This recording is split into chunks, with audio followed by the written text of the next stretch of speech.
Welcome back to Keys to the PNW, the show where we unlock the stories, the people, and the hidden gems that make life in the upper left truly special.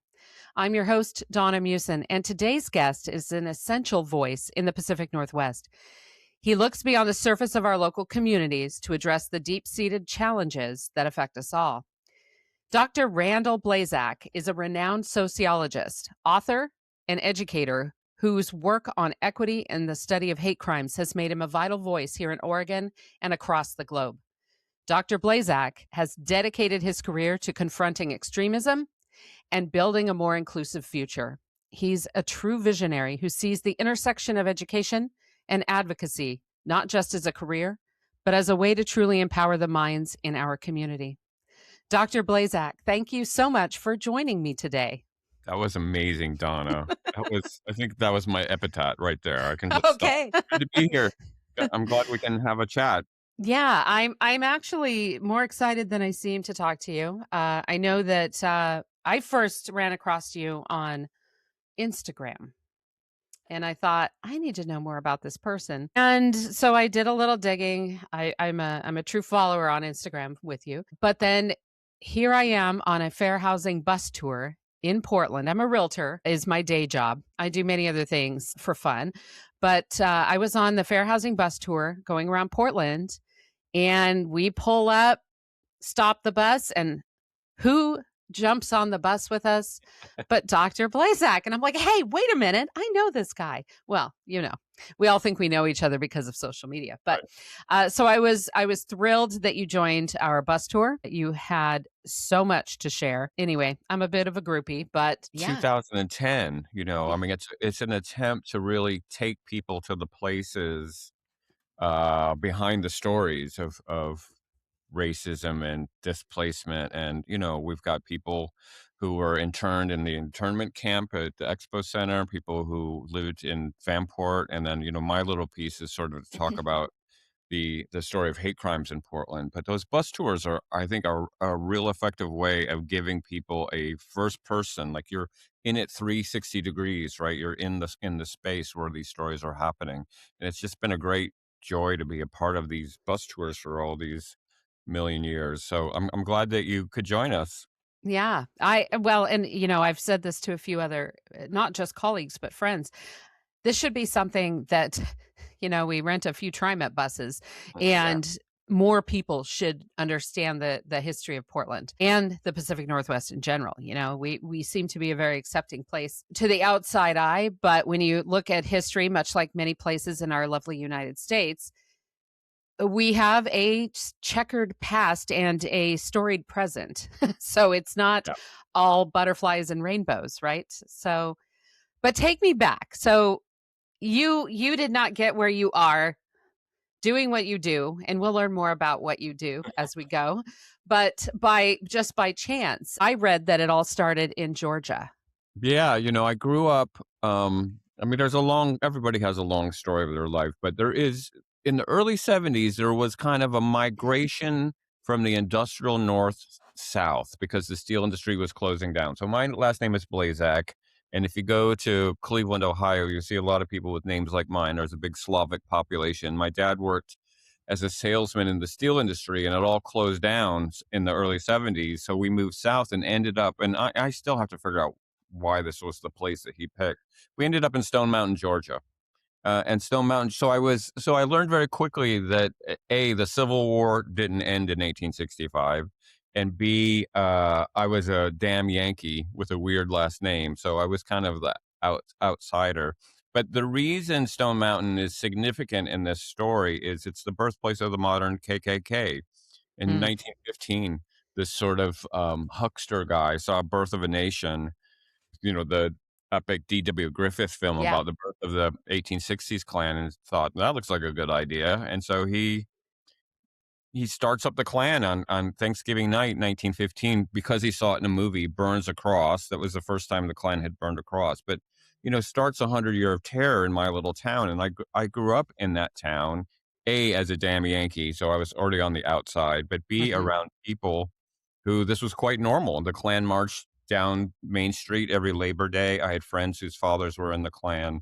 So I had this sort of outsider. There's this weird, it's not weird, but there's this interesting little piece about social theory that there are, when you look at the history of social theory, there's a lot of Jews represented in social theory. And people are like, why is that? It's not because, there's a secret cabal. It's because when you're on the outside of a culture, you have a perspective to look in on it. So if you're a Jew in Europe in the 1800s, you got a certain perspective that Catholics and Protestants don't. So I was this damn Yankee kid in a Klan town. So I was already doing kind of sociological research without even recognizing it, because I had this sort of like, what is up with these weird guys? Where everybody else was like, well, that's just my dad. He just goes off to the Klan rallies. But I had Yeah. this kind of like little bit of an outsider perspective. So I didn't know it, but my research sort of started in third grade. So did that being in that environment, I mean, it sounds like it shaped your understanding of race and identity. Well, in ways that were highly problematic. I mean, you're a kid and you're soaking it all in, and you're also growing up in America in the 20th century, where white supremacy is everywhere, including like your favorite cop shows, where it's the white cop chasing the bad black crook. Mhm. I mean, I'm just sort of soaking it all in, but I'm also challenged by it on many ways. I mean, the thing that sort of was really my lifeline from ending up as a guy in a white hood was the music that I loved, and the anti-racist element of the music that I loved. It's hard to be racist and love the Clash or love the Beatles. All this Yeah. stuff has very kind of anti-racist positions in it. So it was challenging. I mean, I was on the fence as a kid in high school in Stone Mountain, and I tell the story uh, because it's funny, but I also tell it because it's a reflection of how easy it would be to go down that path. My junior year, I had a journalism class, and you're going to get a lot of stories with me, Donna. I hope you I don't. love that.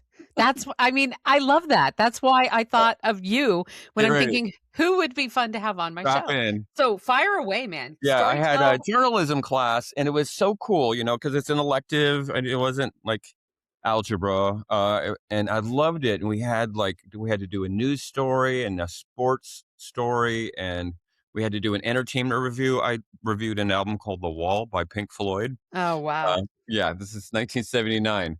And then the last assignment was to do an editorial.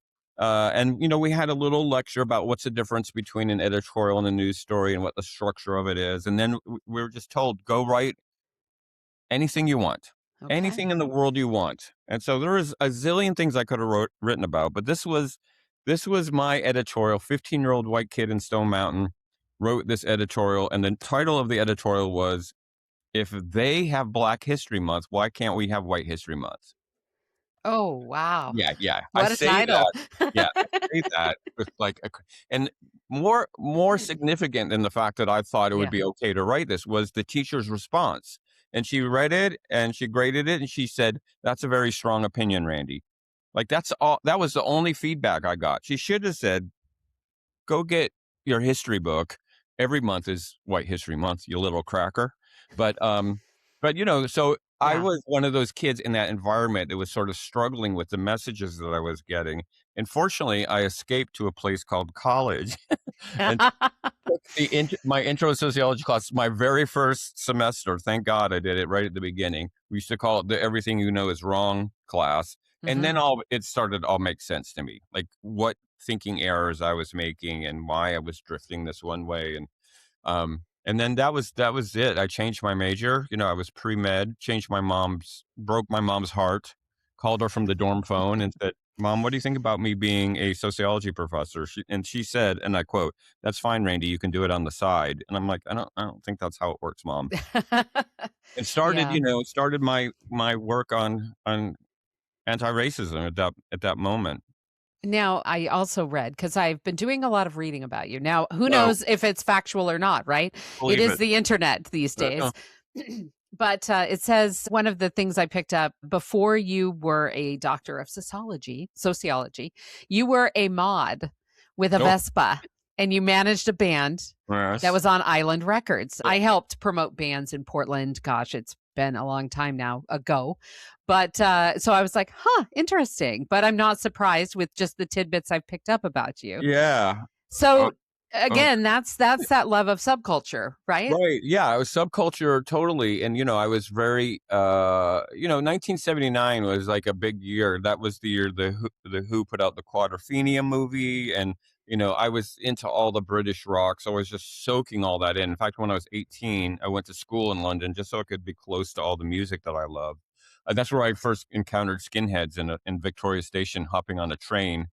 And I thought they were just like me. They were like these punk rock kids. And then they started drawing swastikas on the train wall. And I thought, these guys aren't the same side as me. But yeah, I was a big part of the music, the sort of underground punk rock music scene. And I managed a great band in the 80s called Driving and Crying. They're still going strong. They're on Island Records. And yeah, it was, I had a weird life as a graduate student. I took a year off grad school to manage the band. And then I went back to grad school and just kind of toured with the band. And like I was the guy selling T-shirts, and it was like a roadie Yeah. slash college professor. And I would have them come to my classes. I was teaching as a graduate student, and I would have like my music friends come to guest lecture. Like my first guest lecturer was Angie Bowie, David Bowie's first wife, Hmm. who was living in in Atlanta. That was great. She came in a hot pink jumpsuit, told all these great stories.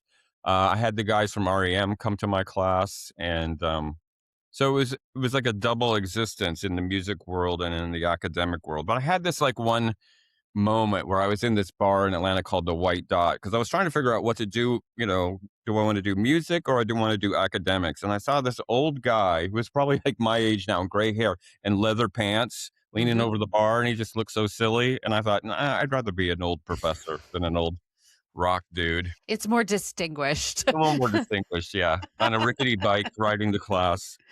Yeah. Well, but it sounds like those experiences just add to the depth that is you now. Well, it was great for my research because I was touring with the band, and I find out that there was like a skinhead group in Memphis. Oh, I can go to Memphis. I can do. Oh, there were some guys in Chicago. So I was sort of doing double duty as like band guy and researcher at the same time. So, and I Well, think a lot of my band friends were probably like, "Why does he keep disappearing? Why is he going off and hanging out with those Nazis?" right. But, for your PhD, I read that you spent over a year undercover Yeah, many years. I with did my racist first skinhead project. groups. Yeah, my first project, my master's degree was 13 months with a group in Orlando, Florida, living among the natives. That was deep cover. That was a pretty intense. And then my when I turned that into my dissertation, my committee is like, well, I don't know if you know about Florida, but Florida, there's like two Floridas. Like southern Florida, like Miami, is the tropics. That's the Hmm. Caribbean. But northern Florida is basically Alabama. I mean, it's just sort of the Yeah. deep south. So when you're in Orlando, it's pretty much dueling banjos. So I spent 13 months there with those guys. And then my committee was like, well, maybe that's just because it's the South. You should expand your research. So then on and off for the next four years, for almost 5 years, I I did work across the country, San Francisco, but then did Europe too. And I ended up doing a lot of stuff in Eastern Europe, especially Prague. But I was interviewing neo-Nazis in Berlin and Bratislava, collecting a lot of great stories. I mean, one of my great stories. I was in London. I was a teaching assistant for a summer abroad class in London, summer of '91, and I'm trying to find the skinheads because I want to, study them and interview them. I see this one guy. He's classic, shaved head, suspenders on jeans, Doc Marten boots. I'm like, there's a Hmm. skinhead. I'm gonna follow him, and I follow him into this pub.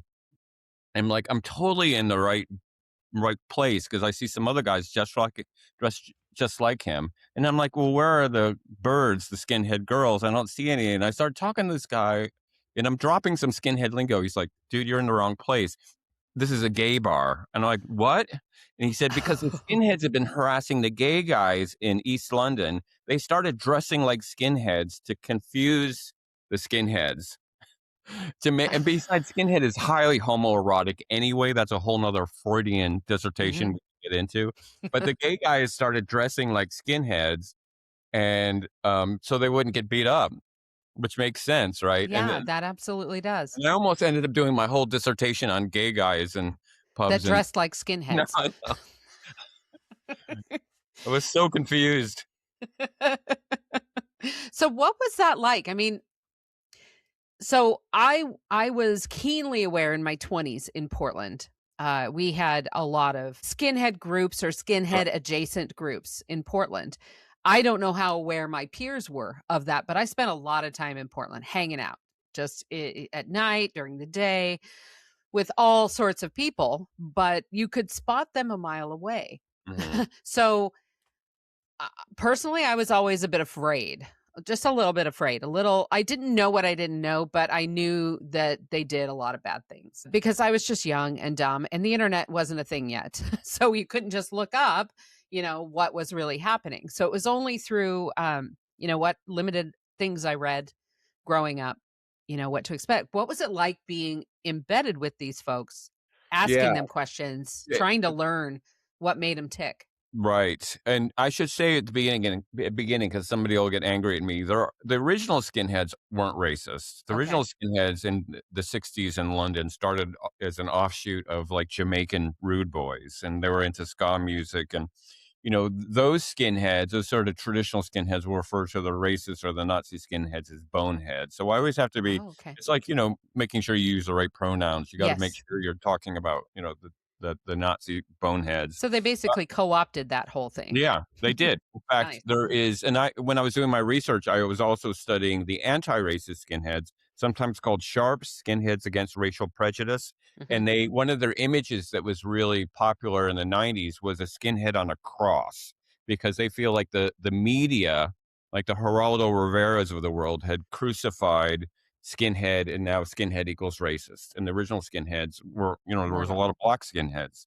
So there is this internal dynamic there that's also fascinating. And Portland was a center for that. I mean, Portland was known in the early 90s as Skinhead City because of the battles between the racist skinheads and the anti-racist skinheads, which is now sort of, Antifa and MAGA. It's sort of, there's a version of that that's playing in the streets of Portland right now in front of the ICE facility. It seems very familiar to me.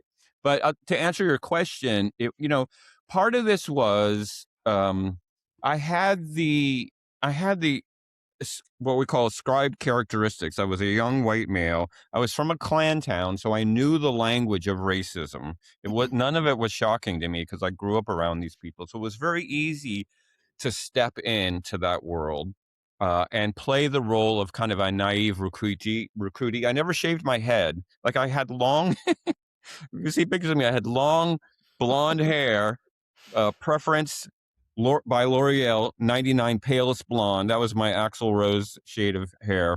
And, backwards baseball cap, bandana, Metallica patch on the back of my jacket. I played kind of like this heavy metal kid, and I was kind of a hanger on. Because if I shaved my head, why would I ask them questions? Why are you a skinhead? What does it mean to be a skinhead? I let them kind of recruit me and tell me why it was all important. There were, of course, times where it was frightening. I mean, again, this is before the internet, so they couldn't just look you up. One of my students once said, "Why didn't they just Google you?" I'm like, there was no Google in 1989. Nope. But there was a sense of like, are you loyal? Because they were worried about being infiltrated by journalists, by Jewish organizations like the Anti-Defamation League, by the feds, by all kinds of people, cops. So it was highly paranoid. But at the end of the day, they just wanted friends. They were just so happy to have like one more person to bring beer. If I showed up with a 12-pack of Fosters, they didn't really care if I was like an agent of the Zionist occupation government or not. I showed up with some beer and we were good. But there were a couple moments. I mean, one guy asked me for my social security number. He was going to run a background check, and I just made up a number and gave it to him because I knew he wasn't They going weren't to actually yeah, going to run they one. were going to do it. I mean, there was Yeah. some intimidation. The kind of most intense part is when they wanted you to go do something violent to prove that Hmm. you were loyal. And I always kind of just stayed back. We were out one night in Orlando, and they were going to beat up this poor older homeless guy that was on a park bench, and they were just moving on this guy. I'm like, what do I do? Because this research has all kinds of ethical challenges. I mean, Absolutely. you have to go through everything very carefully. And I just fortunately there was a white sedan 2 blocks away, and I'm like, there's the cops, and everybody ran. So I was like, whew, Yeah. I didn't have to. I think that would be kind of quite a place to be in when you're there. Well, there is, when you do this, we have this thing called human subjects review or internal review board. When we're doing research with human subjects, we have to have an ethical plan. Hmm. And so part of, what I had to go through was saying, look, I'm going to be bringing beer, and there's going to be some underage people that are going to drink it. Like Hmm. that is going to be a violation, but that is, I can't do it without Right. that piece. But if something rises to the issue of a felony or of a violent assault, then I'm out of there, or I will call the police. And I'll give you a good example in the Orlando study, which was just so dramatic. There was this this skinhead named John, who was, he's pretty in it. He was from Ocala, which is kind of a very white working class suburb of Orlando, a lot of trailer parks. And there was a big event coming up in December called Slam Fest 89. We were all excited. They were going to go and, get in fights and drink beer and blah, blah, blah. And John was like, I can't go. I got to go, see my mom for the holidays. And the other skinheads said, yeah, well, Christmas, it's after Christmas, or the event is before Christmas. And he said, no, Hanukkah. Yeah, yeah, yeah. You're Oh right. my. So there was like this pin drop silence because their anger had mainly been, they haven't been fully co-opted as neo-Nazis yet, a little bit, but they were mainly sort of anti-Black, anti-Cuban, anti-gay. That was sort of the main Okay. thing that got them going. And they're like, what? And you're like, my mom's Jewish. You got anything to say about it? Because he was like a tough guy. And they're like, bleh. And so he left that event, and everybody that stayed behind is like, holy crap, we have this half Jewish skinhead. We got to do something about it. So they invited him to a going away party out on Daytona Beach, and they drowned him in the Atlantic Ocean. And somehow he survived. I don't know how he survived because they were planning on killing him. And then that's when I was like, okay, that crosses a line. Time out. I gotta sneak out of here Yeah. and talk to the police. And the Wow. end of that story was, besides the fact that unfortunately they all immediately pled guilty. They all, like said, yeah, I did it. They were very proud. So I didn't Yeah. have to testify, and I could stay in the field a little bit longer. But John now lives in Israel. He was like, Good yeah, for yeah, him. yeah, yeah, That was a wake-up call. right. So maybe he didn't fully realize what the No, he didn't. He didn't. maybe he thought they were, yeah, we're a little extreme, but we're not. Well, that's part of, and that's part of the thing is a lot of them don't really don't fully believe the racism. The racism is a vehicle for them to express. And this is where my project got a little bit more involved for my dissertation, that it was not real. The racism was an excuse to do their masculinity. I mean, this is the manosphere before the manosphere. This is incels, you know, the original incels. These guys feel that their world of maleness was being taken away from them It's funny economically. that you're segueing right into my next question about Oh, how okay. Well, there you masculinity go. plays a role in these movements. So Yeah, you just were reading my mind. that's my job. Yep. Uh-oh. That could be bad. But continue, please. Well, there is a thing that's happening in America starting in the 1980s, which was deindustrialization. Like this Mhm. is the Reagan era, and so we're now seeing factories move overseas.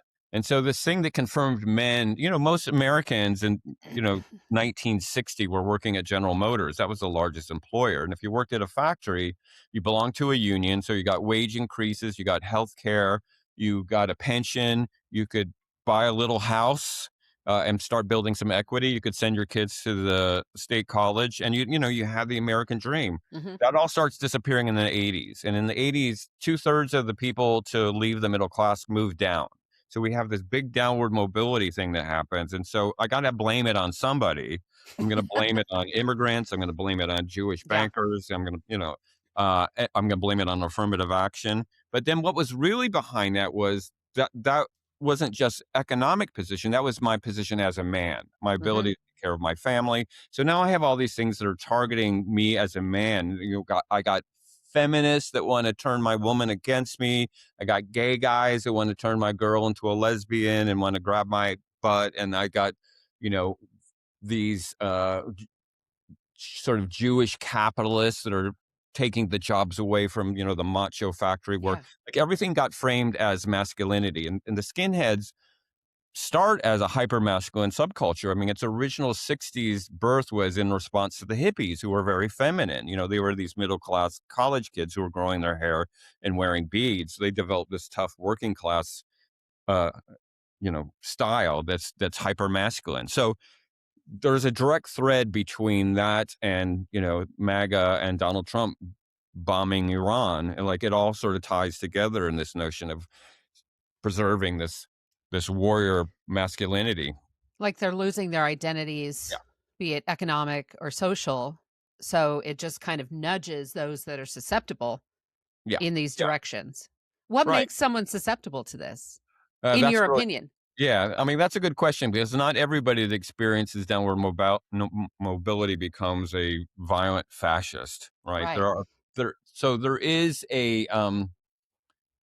the other factor is who's explaining what's going on in the world. The Hmm. world is in chaos. There's all this change that's happening.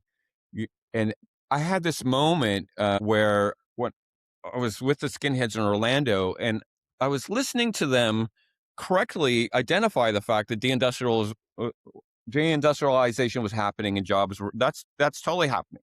Their analysis was it's because of the Jews, right? And Hmm. if this had been 1968 instead of 1988, there might have been somebody from the Students for Democratic Society or the Black Panthers or somebody else to say this is capitalism. This is how capitalism works, and capitalism grinds you up, and Hmm. you should go left instead of right. But who was explaining it were the older white supremacist groups like the White Aryan Resistance, which played a Yeah. big role in Portland, were coming and saying, yeah, your dad lost his job at the textile mill. It's because of the Jews, and pulled them into a right wing analysis. And it was frustrating for me as someone who is undercover to kind of have to listen and just be, going back and taking notes at the end of the day and not saying, no, no, no, no, it's not the Jews. You know, here's my left wing analysis. Come join my team instead of becoming a violent skinhead. But, I had to collect the data first to be able to make that assessment. So, yeah, I mean, it's kind of who has the analysis. And, this is what we see in Trump. I mean, Trump Yeah. has an analysis. It's an incorrect analysis, but it resonates with people. He's really good at speaking to the downwardly mobile, the people in West Virginia who lost their job because we, are moving away from coal. He speaks to them and he gives them a really clear picture. It's these elites, it's the Hollywood people, and then all of a sudden that world is explained. Yeah. That is just wild to me.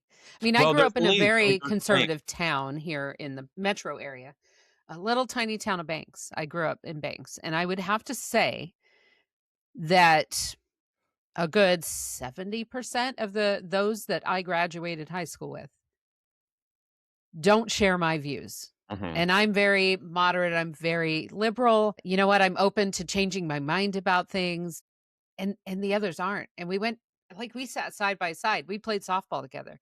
We yeah. did all of these things, and um, I don't understand the mindset. I'm fascinated by it in a lot of ways. Like, what would make someone, for all intents and purposes, that's equal to me, go that way and I Yeah. go this way, right? We got the same information, we got the same, basic experience, but there has to be more to it than that. There is a little bit of, to be unsociological, there's a little bit of brain science that plays a role too, and I'm learning this is more and more a factor in the analysis, which is complex brains. So let's imagine that you and I have complex brains, are good with nuance. They understand complexity and that context matters. Mhm. That there's a reason that kid over there can say the N word and I can't, for an example. Yeah, Um, or why Black History Month isn't the same as White History Month, for example. yeah. So there are brains that are wired to understand that. They do a lot of buzzing in the prefrontal cortex. There are other brains that are challenged by complexity and need things in what we would call binary. Mhm. These are the people that say there are only two genders, right? They need everything to be black or white. And the black and white world needs simple explanations for what's going on in the world. I need to be able to simplify the problem. So the economy is insanely complex. Like you could Yes. get a master's in business or become a PhD in economics and only have a fraction of the Mhm. understanding of how the economy works. But if I can say, well, it's illegal immigrants that are causing all these problems, I've taken a very complex problem and I've simplified it. And I've also simplified the cause of it and therefore what I need to do about it, which is get rid of the illegal immigrants. So there is some brain stuff happening. And there's some research that says that the binary thinkers are more likely to be conservative. They're more likely to buy into conspiracy theories. They're more likely to be challenged by context. That's part of it. But Mhm. it's also the world that we're kind of brought up in. We're brought up into thinking very black and white things, Yeah. that we're not trained in an early age to understand context. We're told that like right is right and wrong is wrong. Mhm. That there Yeah. is no gray area, right? Right, How right. many of us have heard that growing Yeah, up? There is no gray. It's black or white. Period. yeah. Exclamation point. It's like, So that's no, the whole world that's is a part shade of of it, gray. and I think that's why there's a lot of people that can't process the very existence of transgender people. It just explodes their binary thinking. They're like, "Look, you're one or the other," and it's just the brains uh, uh, don't go there. And Mhm. maybe it's because their brain can't because they're so out At of least the part of the prefrontal cortex, reason. or they've been so trained from the beginning to be that everything's black or white. So how do we fight this? How do we I mean, this kind of brings me into, the current moment, right? And before we go into that current moment, you've been a key figure in Oregon's response to hate crimes for decades. Okay. And there's a lot of people that don't know who you are. I hope more people know who you are afterwards, and I hope that's okay for you. Yeah. But how has the nature of extremism here in the Pacific Northwest, or at least as you see it, shifted from kind of that Aryan Nation 90s thing to Yeah. the digital age we're in now? Like, Yeah, oh how god, has it that's changed? a really good question. Yeah, I mean, Oregon is one of the first states in the country to have a hate crime law, that we got, in 1988, the same year that Mulugeta Sarau was murdered by skinheads in Southeast Portland. So in a way, we've been ahead of the curve on a lot of this. We updated our bias crime law in 2019, and I was really honored to be a part of the crafting of that law, the lobbying of the law, and now the implementation of that law. So working with the Oregon Department of Justice on the front line, I really am proud of how the state, uh, front values its ideas about protecting everybody in the state. But you're right, there is a shift. I mean, it Mhm. isn't the old days of Klan rallies and skinhead gangs. This has moved online. This has moved into we have global hate networks, Yeah. including coming out of Russia, and so it's a much more insidious world, and it's much harder to track, especially when our federal partners are kind of challenged themselves. I've long worked with the FBI, and the FBI uh, has prided themselves on being the nation's largest civil rights enforcers. Like the FBI has been a great partner in this work, and the FBI is now like Like, when they list Antifa as a domestic terrorist group, we're like, oh man, they're going to waste a lot of energy on that when there's some real work that needs to be done in the community for people who are the real targets of Mhm. um, discrimination. So it's a strange environment that we're in, and it's more complex in many ways. Um, we're in a kind of a little bit of a state of limbo. We're trying to figure this out. I had a meeting last week with the U.S. attorney about how we want to keep our relationship with the federal government on civil rights, and he was like, "Yes, we care. We, despite all the news stories, we're Mhm. still prioritizing these civil rights offenses." And so we're really trying to work through this strange political moment to make sure that we're still doing this work around civil rights enforcement and hate crimes. But it's a strange world, including, I mean, one of the things that you may know of is there's also some issues on the left with the Yeah. issues of anti-Semitism in the wake of October 7th and the Yeah. Gaza issues, that some of the stuff that we've seen on the right is popping up a little bit on the left. Not a lot. Mhm. I think a lot of it gets conflated as anti-Semitism, but it's just getting more and more uh, confusing. I'm looking for a good adjective. Well, You know, there's a lot of raw emotion out there. sure. It's and a lot I don't even know how to articulate this, so it's gonna sound like I don't know how to speak, but the I myself have run into people that say, "I'm sorry, but your voice does not matter because you're a pasty white chick. Mm, How would you know anything about XYZ?"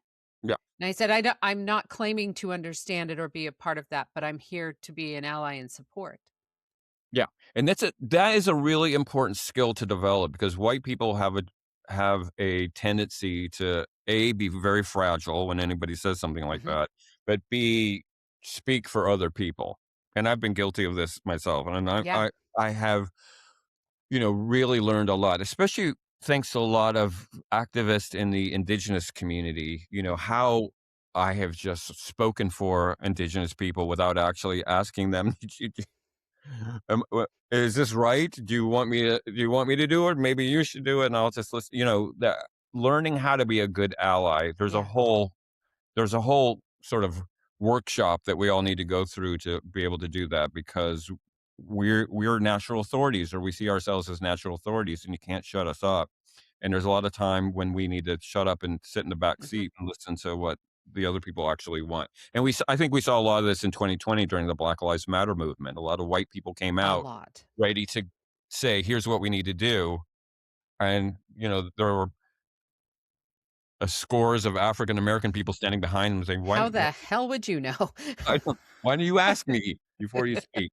But that's Yeah. a yeah, and that's a constant thing. And I think about this as a feminist who is also a male. Like sometimes I need to Mhm. shut up, and so there's a challenge there, but I think we can work it out. And I think people who are in those populations, women and people of color and queer people, have been overwhelmingly patient and helpful Yeah. in helping to bring us in so we don't step on toes and And I work truly together. wanna learn how to be a better ally to any group that needs support, you know? I know I haven't experienced what so many of our friends in our communities have, Mhm. and it breaks my heart that they've had to experience the things they have. So teach me Yeah, how to be the ally that you want. I'm a sponge, just teach me yeah. and I'm willing to And do. but sometimes that's asking them to do some labor,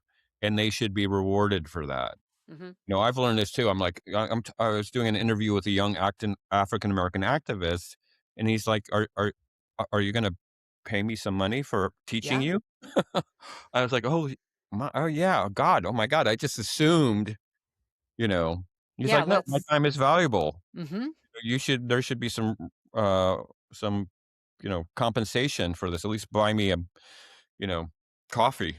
Yeah, at least. I'd be Yeah. happy to take classes and pay for those. Um, I think he wanted a kombucha. I think that's oh, hey, you know, like, "Give me a kombucha and we'll e call it a day." and I'm happy. That's not a bad thing.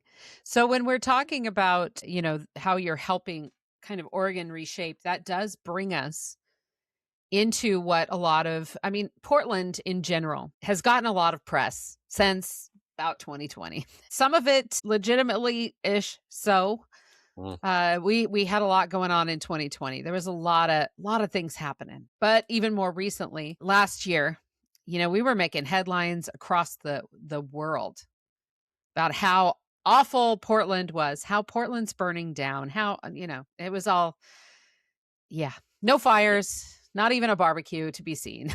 No. So, you've been in Oregon now for decades, and what is your take on what's been happening since, January 2025? Yeah. Well, yeah, I'd love to talk about that because that's something I'm very proud of. So, for folks that don't know, the current president of the United States has a thing for Portland. He's had one for a while. He had it on his first term Mhm. during 2020 when he called the feds in on the BLM protesters. And I thought it was a big deal because I got tear gassed twice that summer. In the last 6 months, I've been tear gassed more times than I can possibly count. My kid is like, "Stay out of the house, Dad. You're making me sneeze." You're a you're Um, a you're a biohazard?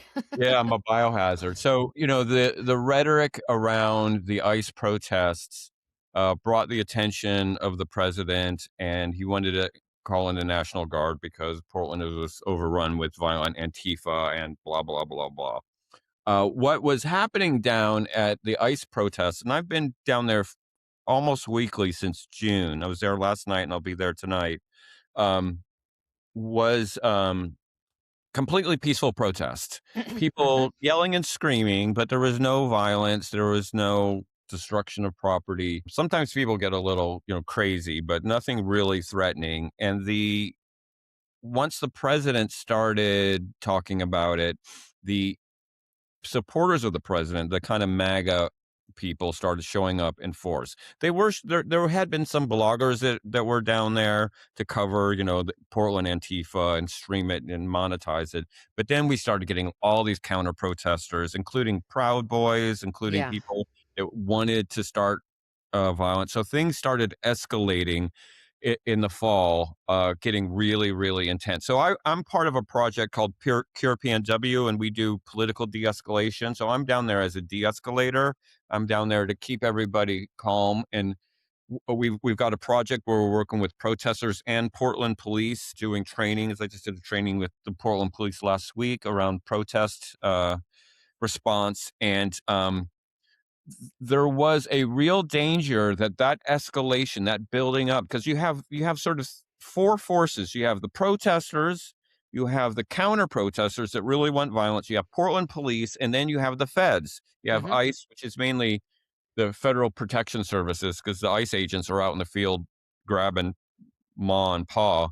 But Yeah. there are these forces, and they were it, escalating, and it was getting more and more crazy. There was a lot of gassing, and it got to be really bad. And what it could have been, and this is why I'm proud of this, what it could have been is riots. We could have Mhm. seen serious violence.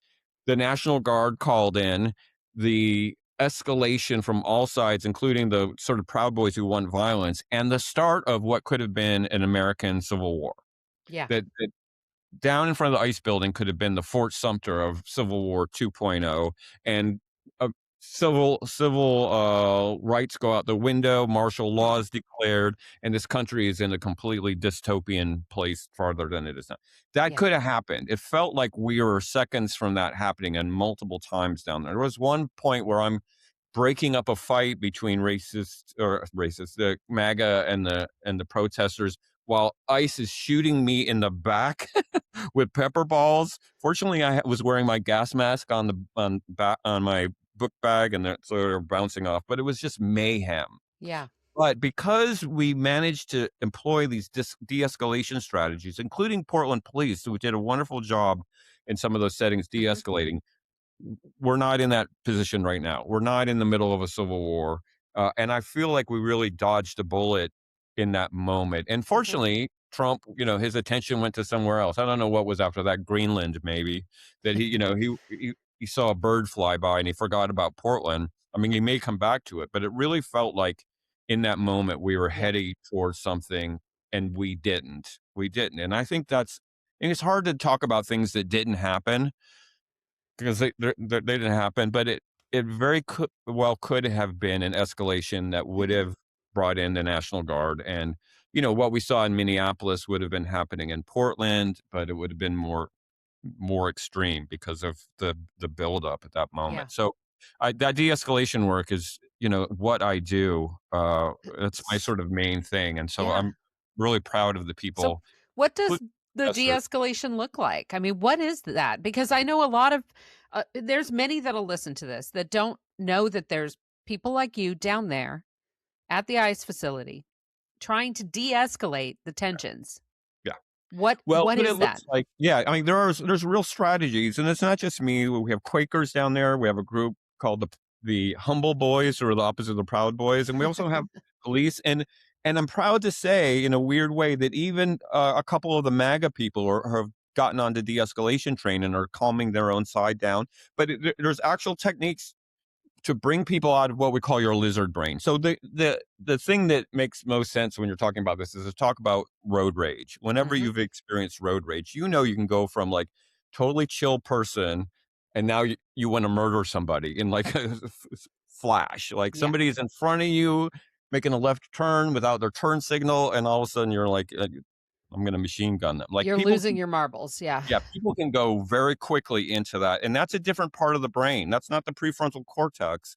That's the back of the brain, the amygdala talking. And so, what we're trying to do in de-escalation is get people back into the front of their brains so they can calm down. Sometimes it's taking somebody off to the side for a walk or a chat. Sometimes it's just doing things like touching your face. Touching your face is like a baby maneuver, and when you're in front of people who are highly agitated, if you touch your face, it actually helps calm them down. And so Really? there are all these sort of strategies to calm people down, Okay. to give people space, to kind of make eye contact, to smile a lot. Like smiling really can help people out of that anger state. And so there's all these little strategies as people are about to come to blows. And so often I'll just jump in the middle of a bunch of angry people, touch my face, smile, say, "Hey, I really like your jacket. Where'd you get that jacket?" And divert the attention and prevent this thing from falling off the cliff into violence. So there are strategies there, and it's been very successful. So when you decided to go down, was it more initially as an observational thing, or are you have the heart of a protester? Was it Yeah. protest? Was it all of the above? Was it the Well, social yeah, all the study of above. I mean, it? I'm very upset with ICE and how ICE is working. There's a different Yeah. way to do immigration enforcement. I've got people close to me, including students of mine who are undocumented or have undocumented parents. So I'm on the side of the protesters, but I also want to keep it safe. I don't want to give the president the narrative that the protesters are violent, because it's very easy. And a lot of these people are young, and when you're young, your brain goes into that Oh, acceleration yeah. mode a lot quicker than us older folks. Yeah. So and they know that I'm there on their side and keeping things safe. And sometimes they'll get really angry at me, and then later they're like, "Thanks, you really actually saved me from getting my lights knocked out." So yeah, I'm there to just allow it to happen. And I've had conversations with the ICE officers. I'm like, "Look, I don't agree with you, but we're going to keep everything safe down here. We want to make sure that everybody is safe. Everybody gets their First Amendment rights, including the MAGA people. As much as they drive me crazy, they have a right to be there as well. So we just want it to stay safe and constitutionally protected." Yeah. Well, so if you're down there with federal law enforcement, right? Local law enforcement also, Right. but federal law enforcement Yep. is really kind of the back and forth with them, right?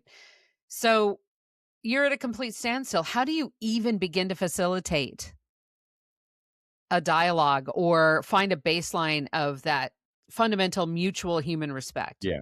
Yeah. Well, it does. It's not going to happen on a Saturday night because people are kind of lined up. And fortunately, the courts have really helped. There's two restraining orders now Yep. against the ICE facility so they can't deploy tear gas or pepper balls or flashbangs or any of that, which I'm sure my daughter will be happy that I don't come in smelling like, a cloud of death at Yeah. the end of the night. But there are also, there have been opportunities during the day when things are much calmer, when they come out to have conversations.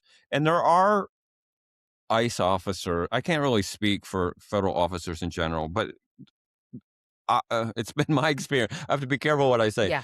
That there are some that are not happy with what they're doing, Hmm. and so just like trying to get people to leave the hate movement, which has been my lifelong work, we're Hmm. also encouraging people in this economy, which is very hard, to Yeah. say like, look, this job is probably wearing your soul down to the bone. Why do you think about something else?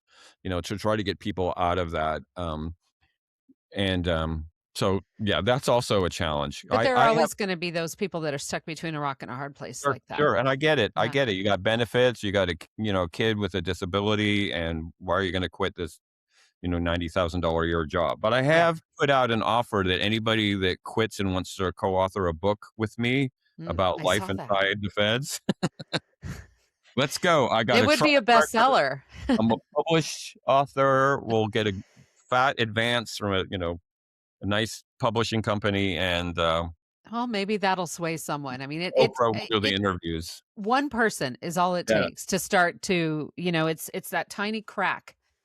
Well, history will write this period, and what is history going to say about these people? The same thing Yeah. that it said about the people who, were in the Gestapo. Like, well, Hmm. it's just a job, and I had to put food on the table. Yes, but Yeah. you know, Yes, but and yeah. that's tough. I'm grateful that I am not in that position. I am Well, I grateful that want to I offer am no those one. people grace. I want to offer them. They're not evil. They're human beings. The people. I mean, it was the same as the people. I mean, using Nazi Germany is always sort of an extreme example, but people get pulled into these positions and they can Hmm. rationalize them, and then later they're like, "Oh my gosh, what did I do with Yeah. those 4 years? I could have done something else." So Yeah. we want to kind of give them a kind, gentle way to take an off ramp from it. Yeah, absolutely. I mean, so much of the extreme sides of anything, it becomes cult-like behavior, right? Yeah. Yeah. And I think if anyone has ever watched any documentaries about any cults, leaving that cult is hard, Yeah. on so many levels, not just, I mean, like you were talking about people leaving the hate movements, like the skinheads, things like that. It just isn't as easy as deciding one day you want to turn away from that and walk Right, away. and you don't do it by telling them that they're stupid, like you're a No. stupid racist or you're a fascist, you don't do it. You Yeah. don't drag them out, you walk them out, and you have to give them something to walk to and something to plug into. Of all the people that I've helped leave the hate movement, none of it was like, "You're an idiot for doing this." It was like, "Why don't you join us over here? We can use your experience about being in a hate group, and now you can be a voice against hate, and people are gonna listen to you because you're an ex-skinhead, and this party on this side of the line is much more fun, it's much more diverse. We got better food, we got better music, uh, the Win them ladies over like, through their stomachs whatever it takes, and a case you of know beer. yeah, in case, and we do that with grace and with love. So what would you tell someone that wants to be a part of the change, wants to be a part of the protest, wants to be a part of this? What are some tips you can give them on doing it in the most effective Yeah, way yeah, that's I love that to question. make that change, to actually see it come to fruition? Yeah, and it's gonna be different for different people, but what I would say sort of the baseline is this idea of normalizing dissent. And what I mean by that is, we're supposed to talk about the weather and sports and everything else is off the table. That there are places where we need to talk politics and we need to express our dissatisfaction with how things are going because there's a whole bunch of people who are also feeling the same way and they're waiting for somebody else to say, "Oh, I don't like what's happening." So on the base level is just, when somebody says, "How's it going?" I mean, I have this thing now when somebody says, "Hey, Blazak, how you doing? I'm like, I'm okay, but I'm worried about this country falling into fascism. And like, okay, let's have that conversation. Like, if we can normalize this idea that we're going to talk about politics the same way we talk about sports or the weather, we're starting to build a resistance, and that leads to other types of actions, and people get pulled in.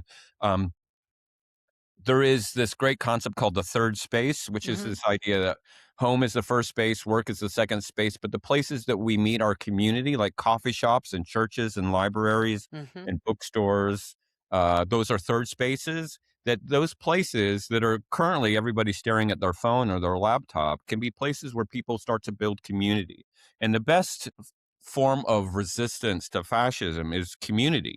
Uh, the scholars of this have often written about that authoritarians need people to be isolated, and then they're going to give them something to plug into that they feel they belong to. I mean, MAGA is a perfect example of that. That people plug in and they're part of this thing now, and they feel like their life has meaning. So the more we engage in our community, that's a form of resistance. The more we, bake pies for sick neighbors, or watch the neighbor's dog while they're out of town. All that Mm-hmm. stuff is building community, and that is a form of resistance. And that's something that also makes our lives more enjoyable. Absolutely. It really builds communities Yeah. when you have that kind of intrinsic support and care for one another. We've lost, I think, we've lost a Oh bit yeah. of that compassion and care for other people. Yeah. We see them as things to hate instead of people, fathers, mothers, children, daughters. We're just so disconnected. I mean, Yeah. Hannah Arendt, who was the great scholar of authoritarianism, called it atomization, that we're little atoms. We're not plugged into the molecules of our communities.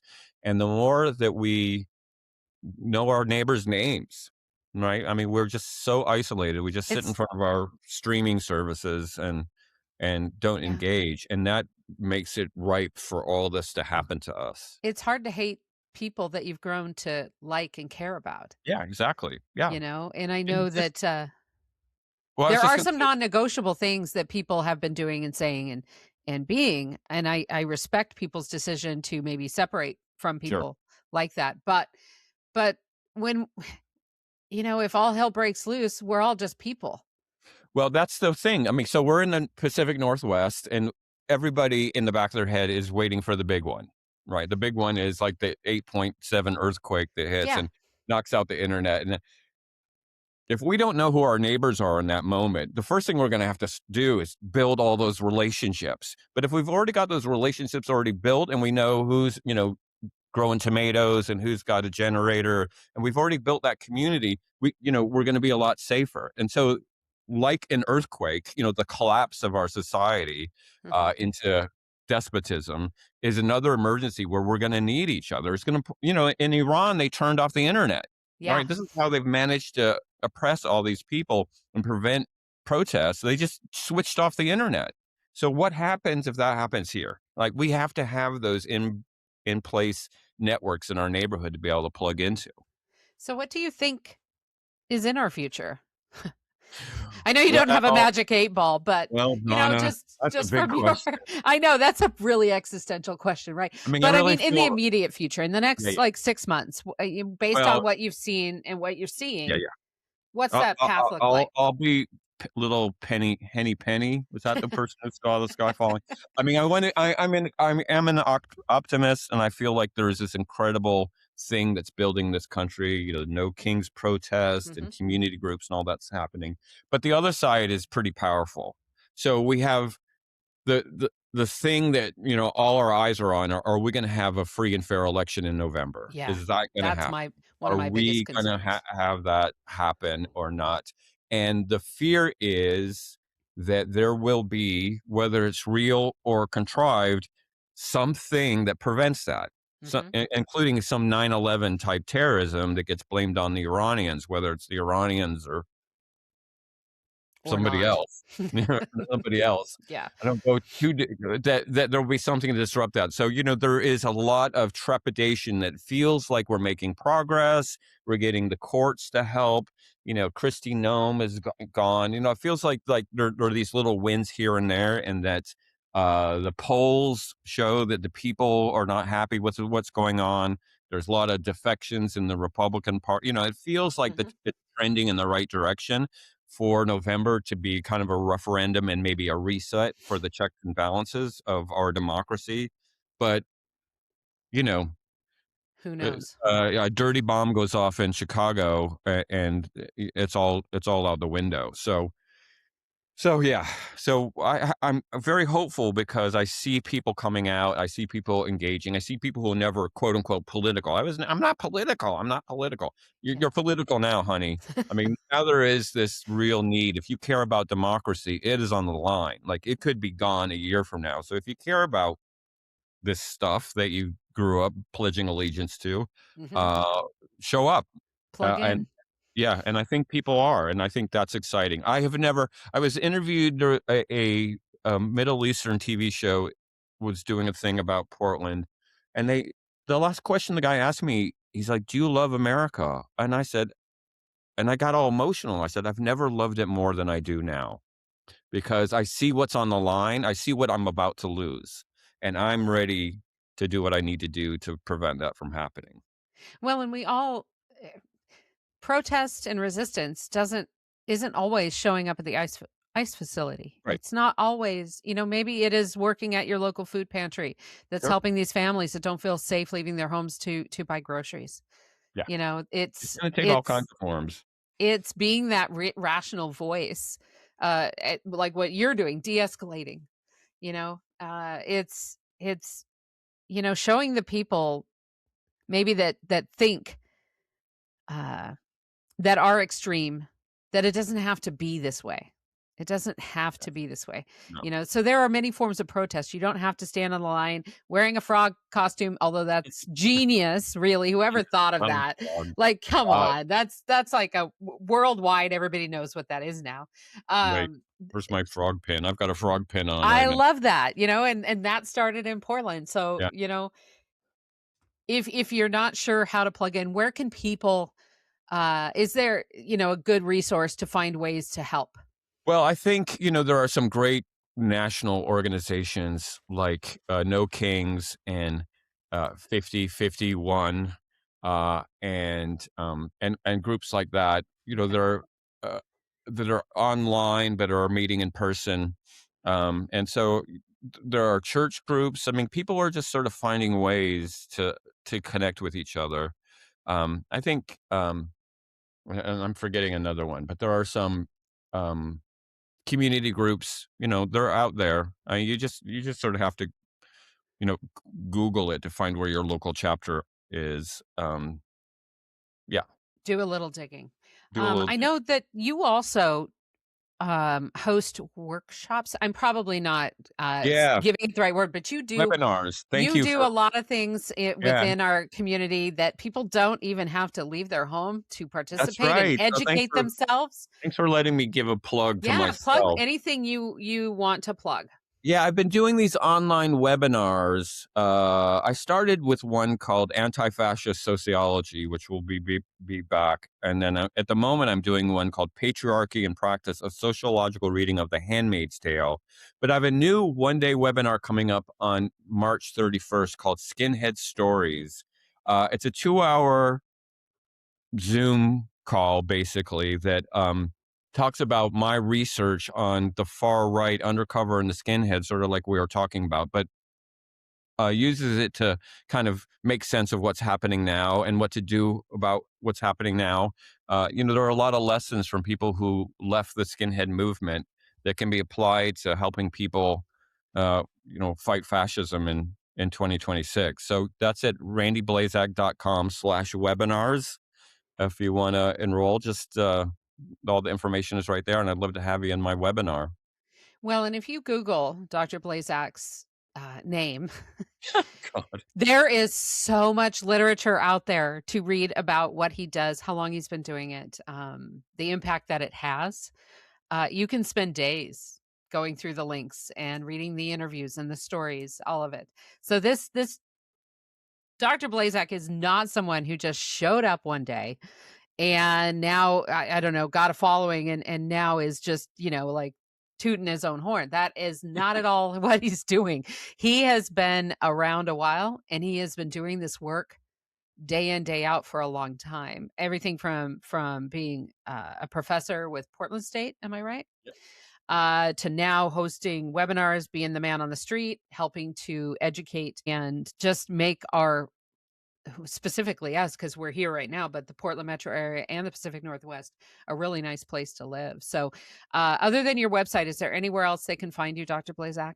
Well, my Instagram has daily messages. Blazak R. That's sort of where I live on my Instagram account. And we do a mindfulness Monday every Monday, sort of mindfulness techniques. And so that's a good place because I have something, at least one important thing to say every day. And I have to do it in 2 minutes and 59 seconds. So it's gonna get to the point, Yeah. and you're Yeah. gonna feel better for it. So mindfulness Mondays, that's fantastic. I already Yeah. follow Dr. Blazak on social media, as I mentioned when we first started talking. I truly admire the work he's doing. It takes and this is just me saying this, and you'll probably say, no, no, no, no, no. It takes an amazing amount of humility and courage to do what you do. And I think that our space, our city, I live in Beaverton, but I'm in the Portland metro area. I grew up, gosh, high school, hanging out in the streets of Portland all the time. I love Portland. I love Beaverton. I love the Pacific Northwest. And the work you do really has an impact. It truly has an impact, and it makes it a better place for all of us to live. Thank you, It's Donna. no there's a reason why Oregon was the number one place people were moving in 2025. Contrary to the headlines and all the, oh my God, it's on fire. We were the number one place to be. And we continue to be that place. And we have a lot of room for improvement. Sure. But people like you are helping us learn how to improve and be better. So I know I you love it. have a ton of people always clamoring for your attention, but I want to end this on you've been in the Portland metro area for a long time now. What is one of your favorite spots in Portland when you're not out de-escalating craziness? Oh my God. Oh, I wish you would have prepared me for this question. Oh Well, yeah, I I like will tell you. No, to get the no, this is an organic easy ones. one. This is an easy one because it's become my third space. There's a coffee shop on Northeast Alberta called Just Bob on Northeast Alberta and 24th. And it's been a coffee shop for as long as I've lived in this neighborhood. I moved into this house that I'm in 1999. So Oh wow. this has been my neighborhood. It used to be called the Hood, and now it's the Alberta Arts District. Yep, yep. But it's a great coffee shop that's very welcoming, and we have a coffee there called the Lviv Latte that I created. That's a fundraiser for Ukraine. The money goes to help kids with war injuries in Ukraine, and so it's just the most classic Portland coffee shop. If you think of like Portland coffee shops, with somebody playing acoustic guitar in the corner, some old books on the wall, uh, completely random art, like Yep. just Bob's is the place to go. Okay. It's just I love it. I'm there pretty much every day. So come say hi. I'm sitting in the back reading a book. Can people catch you in person anywhere in the, coming months? Besides just Bob, well, we have the bus tours coming up this summer. I'll be at, you know, if there's a No Kings protest, I'll probably be there speaking. But if you want to come say hi, I'll be down at the ice facility, breaking up fights on any Saturday night. And we appreciate that you're down there doing the work you do, because yeah, it very well, in the time that this has been going on down there, it could be a completely different thing we're Yeah, talking about right now, and it's not. And I am grateful to people that have been down there, be it the police, be it you, anyone who's down there, first of all, fighting the fight, but also keeping it from being a complete disaster and mess. yeah, yeah. And So, the good news is that the idea of de-escalation is contagious. yeah. That people are realizing it keeps everybody safe and allows everybody to get their voice heard. And so, when you see the MAGA people doing it, you're actually doing something right because they're catching on. Yeah. So, yeah, it's a labor of love. Well, and we do appreciate it. All of the ways to connect with Dr. Blazak will be in the show notes. They'll be on YouTube. They'll be on my many profiles. Like you can't throw a rock and not find me on the internet. So I am everywhere. So if you need to connect with Dr. Blazak and you can't figure out how to do that, throw me a DM and I will connect you guys. But Dr. Blazak, thank you for being with me today. It's been an incredibly powerful conversation. Thank you for giving a look behind the curtain of your research. And there is so much more to this research. So I encourage you to sign up for that webinar. I want to know more. So, and if you're writing any books anytime soon, I'll be happy to promote those and buy them. But thank you for that look behind the curtain and for the work you do every day. It helps keep us a place where everyone feels like they truly belong. To my listeners, thank you for spending this hour with us. Well, a little over an hour, but not much. Conversations like these remind us that community isn't just a place we live. It's something that we actively build through understanding and advocacy. If today's episode gave you a new perspective on your own neighborhood, I'd love to hear about it. Reach out on social media and let's keep this dialogue going. Until next time, I'm your host, Donna Musin, and this is Keys to the PNW. Keep exploring, keep supporting, and stay local. We'd love to see you on the next block.